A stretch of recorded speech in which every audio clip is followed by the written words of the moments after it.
Top of the morning, guys. How's it going?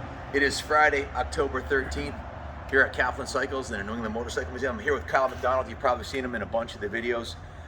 I've had pretty much a lifelong relationship with Kyle. Him and Junior went to preschool together. They grew up, went to the same high school, graduated together, and they've both been working here since they were 15 years old. Kyle's been here 7 years. He's second in charge, which means 680 motorcycles that came through and got refurbished here last year by our staff of 21 were all his. He started here entry level at 15 years old, got to the point I could give him a CR 500, he could completely dismantle it and restore it. Now he's ordering all the parts. We have 200 motorcycles, 30 brand new and 170 used motorcycles that are in production right now. So not only are there 21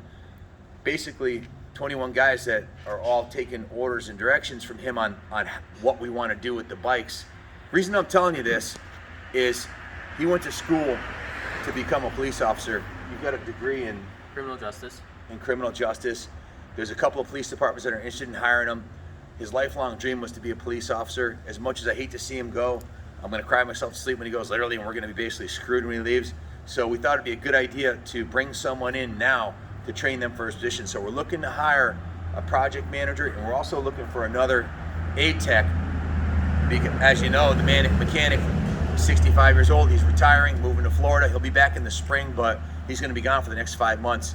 We're turning down clients left and right because we can't keep up with the workflow. So we're looking to hire aid techs and also a project manager. The project manager position, don't apply for this position if you don't know the difference between an XL 125, an SL 125, a KE 100. A 4-stroke and a 2-stroke. I've seen that before. Yeah. Oh, yeah. You got to know motorcycles. You got to be a motorcycle nut to take this position. He's been obsessed with bikes, racing, and riding dirt bikes since he was very little.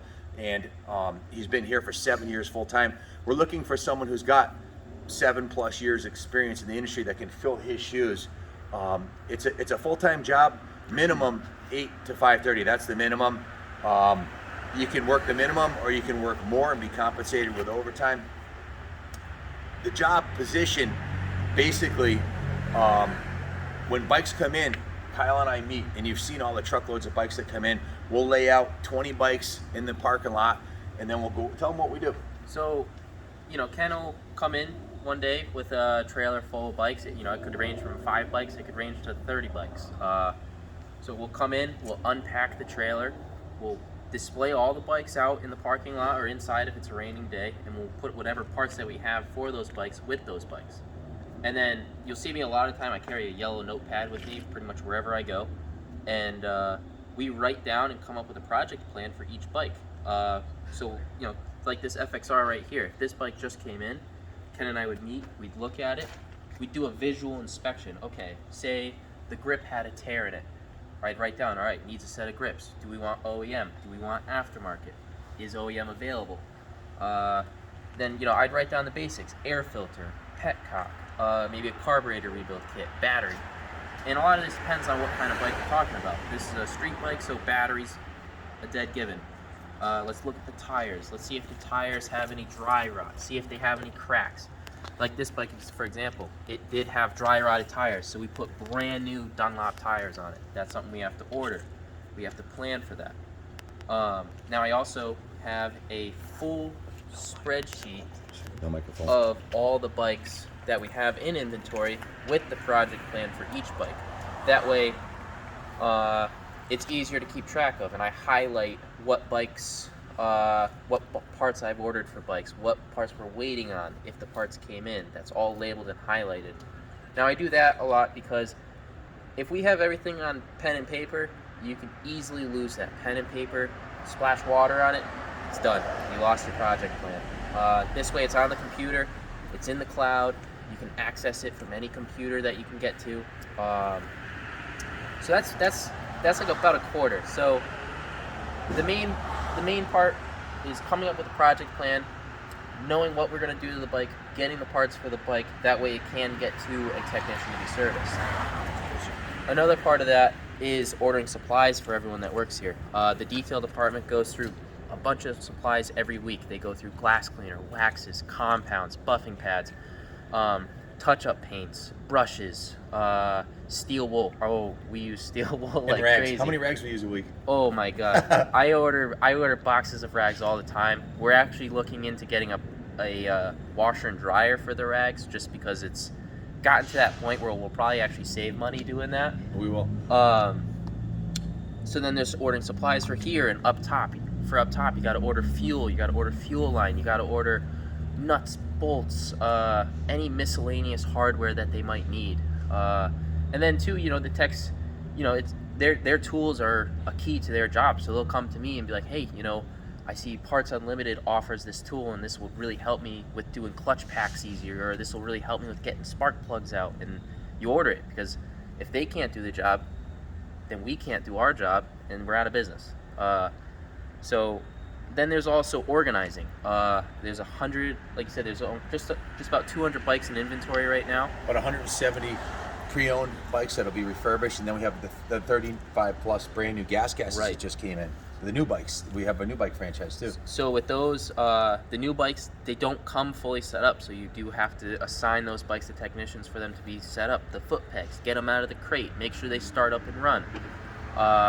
If there's any issues with the bikes, then it's your responsibility to go through the dealer net and do a warranty register. Make sure, we just had a bike that had a warranty issue, and I was able to order the parts that we needed for it, got the parts in, assigned the bike to a technician. The technician did the repairs, and so now I have to go into the dealer net and I have to warranty register. I have to state what the issue was, how long it took for that issue to be resolved, and so that way the franchise can compensate you for whatever mistakes there had been. Then there's also organizing the used bikes. We have, how many square feet of storage do we have? 50,000 plus. Rough, yeah, and that's probably being conservative. So you also have to organize where each bike is, where it's best accessible for the technicians. There are times where I'll write on a list. We have a factory here. It's a 150,000 square foot factory, and the bikes can be on the 4th floor, they can be on the 1st floor, they could be in what we call the dungeon or in the detail shop. So we try to, Kyle and I come up with a plan. Once they're listed, they go to the listed area. Once they're sold, they go to the sold area. Right. There's a purgatory area called the dungeon where they go when we're not sure what we're doing. Yep. So it's controlling the flow of all these bikes, and then ordering all the parts, making sure the parts, once all the parts, because we don't want a tech working on a bike without the parts, so once all the parts are in, Kyle will deliver the parts and the bike to the technician. They'll get started on it, and sometimes other things come up, like parts are missing, so they'll go back to the 4th floor waiting for parts. So who do you order the parts from? There is a list of people. We are distributors in a dealership for Parts Unlimited, Tuckeraki, Western Power Sports. Those are the main guys that we order parts from. They carry all the batteries, tires, simple stuff like oils, shop supplies. I order a lot of shop supplies through them. Chains, a lot of typical wear items you can get through Parts Unlimited in Tuckeraki and Western Power Sports. Now it does get a little tricky when you start getting towards the vintage bikes that are more rare and the parts are more obsolete. There you can go to eBay, try to source used parts, or if you're dealing with British bikes, there's companies called the Bonneville Shop that are in Colorado. They offer a wide range of new and used parts for them. I don't want to give away all our resources. Yeah. No, seriously. Kyle's got, and I have developed a long list of all the people in the planet that make parts for obsolete motorcycles. You'll have access to that list. You'll get trained how to order from Parts. Actually, I want you to come here knowing how to order from Parts Unlimited, Tuckeraki, WPS. If you don't know how to do that, I would consider training you if you are a bike guru. If I can show you a pile of parts and you can pick out an Excelsior Henderson license plate bracket, we will. If you have a PhD in motorcycle knowledge and you've read every dirt bike magazine since 1972, we'll train you how to do the computer stuff. But there's a lot of computer. You have to order all the parts and make sure they come in. And if they're the wrong ones, send them back, right? Yep. Or if they're back ordered, supplement it with something else. So a lot of creativity. The best part about the job is we take these old bikes, and you've seen it, from barn finds to the finest restored ones on the planet. And not all of them get that treatment. Some of them we do value engineer it. We'll just get it running and sell it as is, and you can restore it yourself because we can't do them all, right? But it's a lot of fun taking a bike that doesn't run and making it something awesome. And Kyle also gets to test ride the bikes, pretty much every single bike, right? Yep. So down in the detail department, I do oversee a lot of the cosmetic restoration to make sure that they are going in a direction that Ken and I agreed is the right direction. So I'll observe how they are restoring the motorcycles down here, and then when they are done, we roll them outside. I walk around, make sure that there is no obvious cosmetic defects that are easily fixable. And then if they do pass mine or Ken's inspection, then we'll hop on them, make sure they're running good, make sure the lights are good, and we will ride them up to the showroom where then we do the videos and list them.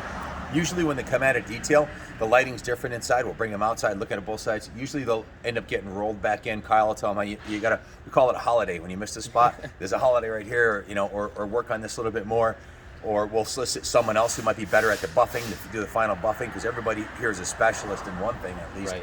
So, and then he rides the bikes, or I'll ride the bikes. Usually one of us ride them up, and we might discover something mechanically they need. Typically, they go through in and out of the detail shop at least twice before the finish, and usually, rarely does a bike not go back into the service department because we heard something rattle, or it's breaking up at Redline, and that's why the bikes we sell bring a premium, because they've been thoroughly sorted. They run good across the whole RPM range, and if all the lights work, and if they don't, we disclose that. So, we test everything, every light bulb. So if you love motorcycles and you want to be involved in what I think is the coolest, I think I have the coolest job on the planet, because this is what I want to do for a dream. Kyle wants to be a police officer. He has since he was in first grade. He's going to chase his dream, and when he retires, he'll come back here. I told him whenever you want. His time card's going to be in the time card thing. He can punch back in it whenever he wants. So, but this is what he wants to do. That's what he went to college for. I love him like a son, and I want him to be happy. So we're going to help him find that position in a police department. But before he goes, hopefully, because he might get called in next week or 2 weeks from now, we're hopeful that he can Vulcan mind meld the 7 years of knowledge he has about this place in the industry with someone else.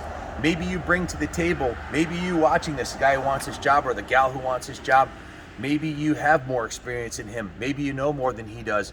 Great, but you still need to know how this place works and where everything is, and I mean there's literally 100,000 square foot and there's stuff tucked away everywhere. We don't really sell parts. We've got a massive inventory. We have a Harley parts room that's 5,000 square foot, full of Harley parts. Yeah. I put every part in that room. Every one went on the shelf by these hands.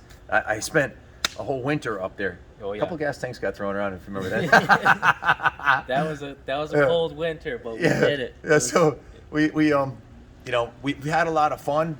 I'm really gonna miss Kyle. If you come aboard here and train underneath him, you'll be the best. You'll be the best and have the most knowledge of anybody in this industry, because there's nobody doing it at the level. I don't see anybody out there doing the breadth and depth of products we are, and selling brand new KTM Group machines, the full lineup. So we're doing everything from brand new Stasics, brand new riding gear, brand new exhausts, brand new accessories. We're an Olin's dealer. We sell Trask turbos. We do a little bit of everything. We build world-class machines, the best in their category, our project bikes. So you'll be involved with that. You'll be resurrecting motorcycles. You'll be saving motorcycle history. And did I mention this is the New England Motorcycle Museum? We have 20,000 square foot of the finest vintage motorcycles from 1920s up to brand new motorcycles in the museum. Significant world-class motorcycles, ones that have won Concours d'Elegance. So we have the motorcycle museum. We have the motorcycle shop. We own 11 acres here, right in the middle of the city. We own the two-family house next door, that one right there. And we own the house on the other side. So we are the neighbors. We bought the land across the street. Why? Because we needed to, because it's a motorcycle facility. So there's a lot of room for growth here. We are growing up like this. Our YouTube channel has 100 million views on it. It's gonna break 100 million views this week. That's more than Honda, Suzuki, Kawasaki, Yamaha, and Gas combined, okay? More than the major four. So we're going somewhere. We're on the fast track. It just it's not his dream to be a motorcycle industry expert, although he's through osmosis become the best in the industry. He wants to be a police officer. We want to help him accomplish that. Here's an opportunity for you to step into a dream job. If you love motorcycles, this is a dream job. You get to ride Z1R turbos, CBX 6 cylinders, the baddest ass RM, CR, KX, 125s, 250s, and 500s on the planet. We're doing a DMC 125 replica right now. We've always got the coolest bikes coming down the pike. Does the time fly by here? It does. I mean, what time is it? 11:30? It's 11:30. I thought I got here 2 minutes ago. Yeah, the days fly by. And another thing with that too is we will be working together for. We're not sure how long. Like Ken had mentioned, I could be leaving a month from now, 2 months from now. We're not sure. So we will be working together side by side, which will definitely help, and it'll just help you understand this place the best you can while I'm here with you. And it is a dream job for people that love motorcycles. I love motorcycles, and it is hard to step away from here. It's just, this is one of those things where if I don't at least try it, I know I'll regret it. So I have to do it. And the door's always open for you to come back. Guys, we're starting a race team. I'm going to pick up the Kenworth from the dealership today. I'm picking up the 53-foot stacker this weekend. We've got the race team. We've got the motorcycle restoration. We've got the new shop. We've got a lot going on here. There's opportunity to go to events like Daytona, Laconia, the Southwick National as part of the team. So there's a lot of opportunity here. If you want to be in this industry, I can't think of a better place to be. We try to keep it fun. It's a family-owned business. My son and daughter and Christy all work here with me. And most of the guys that work here, like Kyle, are lifelong friends of mine or have become lifelong friends. So if you want on the team, email Kenny, Kenny, at kaplancycles.com. Email Ken at newenglandmotorcyclemuseum.org, my email. And you can text me at 860-916-9784. It's my personal cell phone. Do not call me. Text me first with a copy of your resume. I may not get back to you very soon. We're up to our ass and alligators working around the clock. I haven't taken a day off in months. I'm constantly working, but I love what I'm doing, so I never work a day, right? I love what I'm doing. So we will get back to you. Hopefully someone out there watches this. I told Kyle, I originally said, we're going to be screwed when you leave. And I said, well, you know what? That's unfair for me to say that. God has a plan to fill his shoes when he leaves. God has a plan for him to get the perfect police job. And he has a plan for us too, to fill his shoes when he's gone. Maybe you're part of that plan. If you feel moved by this video and you want to be part of this team, we're looking for someone who can step into his shoes. I don't have time to take another 15-year-old and teach him how to become Kyle. I can't do it. I don't have enough time. We'd be in big trouble. We need someone who can, a professional, could jump into this spot and start kicking ass at right off Jump Street. If you're an A-Tech, I'm looking for A-Techs. If you're an A-Tech and you can do transmission up rebuilds on motors, we have an A-Tech position and we have the project manager position. So text me. You can call the shop. I don't really have a lot of time to talk about this because we're going to get a bunch of people, but we will get back to you. Kyle, is there anything? Another thing with that too is the amount of experience that we do have here already. Up in the service department, there is probably 150 years of experience between all of those guys. Over 200 with the Manic Mechanic. There's 5 A-Techs, and all of them have been at this for 40 plus years. And we have a 5th A-Tech that started yesterday, a 6th A-Tech that's taken Jeff's spot. So we have 5 B-Techs, 6 A-Techs. Jeff's coming back in the spring. He'll be back right after Bike Week. I'm actually going to be hanging out with him in Florida and down there for part of the winter too. So there's a ton of knowledge here. We can hopefully teach you something. I prefer if you come here and teach us something. And there's also, as far as like support too, that we have Bill Kelly here, who he used to be the service manager for TSI Harley Davidson for like 25 years. Actually 17 years there, and I worked with Bill when I was in high school. I was a tech. He was a tech at New England Cycle Sales. Bill's 61 years old. He's been in the industry since he was 18. There's a wealth of knowledge and experience here. Junior maybe 22, but he's been racing bikes since he was 4 and running the shop since he was 15. So full time. So there's definitely a lot of support, and like Ken said, we do want someone that can come here and know what they're talking about with motorcycles. But as far as like learning this place and managing this place, we will help you. We're not going to be thrown just into the fire and good luck. Don't even call us if you're looking for a job. Call us if you love motorcycles and you're obsessed about bikes. We want people that are passionate about the product, that are going to spend their nights and weekends watching videos and reading up about them, and they're going to go to Laconia, Daytona. They race dirt. We want people that are bike nuts. If you're bike nuts, give us a call. If not, you're probably not going to be, I mean, you're probably not going to be a good fit. Everybody here is bike nuts, okay? So I think we said enough. I think you got the gist. Yep. Kyle, thank you for helping me make this video. Thank you. I wish you the best of luck in your new career. I appreciate it. So hopefully hopefully you'll be in Vernon, so if anything happens, you can come back us up. Yeah. But guys, thanks for watching. Kyle's going to be moving on at some point, and we need to fill his shoes. Thanks for watching. As always, God bless the United States of America.